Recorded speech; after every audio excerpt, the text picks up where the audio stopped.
Russia is accusing Ukraine of terrorist acts inside of Russia. Now, I know this sounds crazy, but let's remember what the narrative is. To the rest of the world, Russia being inside Ukraine is absolutely insane and not justified. But Russia does not care what the rest of the world thinks. The only thing that matters is what the Russian people think. And to Russia, they are telling their own people they are not at war. Remember, this is not a war to Russia. We are stopping the terrorists inside of Ukraine. Now, the Russian government is not stupid. They know that there was an ounce of truth to the Russian people, and they know their people are not fully backing the government. So Russia has to look for any justification ever to get their people united and to want this idea to happen, to unify Ukraine into Russia and to form a Soviet Union once again.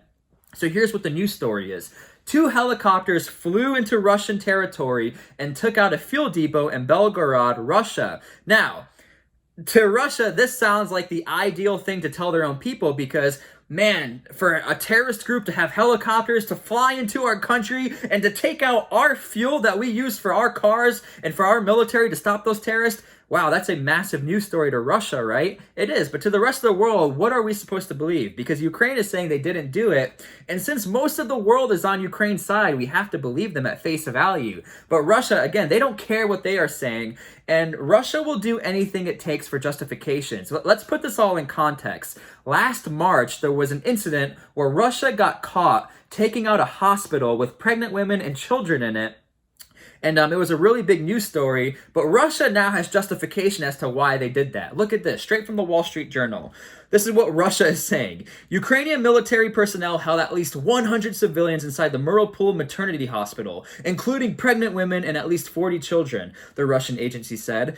A Russian airstrike hit the maternity hospital in Mariupol in March, Ukrainian authorities said at the time. The Russian Foreign Minister Sergei Lavrov said the hospital was a legitimate target because it was held by local radical militias. So remember, Russia right here is saying, we don't care if we took out the hospital. There were militias in there. We don't care if there was pregnant women in there. We don't care if there was children in there. We are stopping the terrorists. We will do whatever it takes to stop the terrorists. And this again brings into context why Russia is saying that this is a terrorist attack.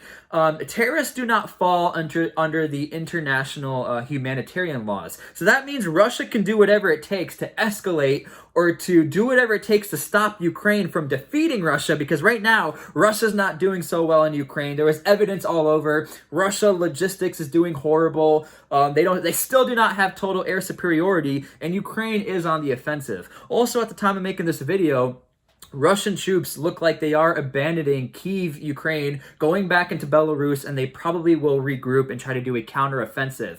This is all over the news right now, again, at the time of making this video, and also straight from Russian authorities. So, take this with a grain of salt. Did Ukraine do it? Did Ukraine not do it? That is not what's important. What's important is Russia is saying and doing whatever it takes to possibly raise hostilities into Ukraine, because remember, they are not at war. They are fighting against terrorists. And if Russia is willing to take out a hospital, knowing there are pregnant women in there and children in there, what else are they willing to do to stop the Ukrainian terrorists?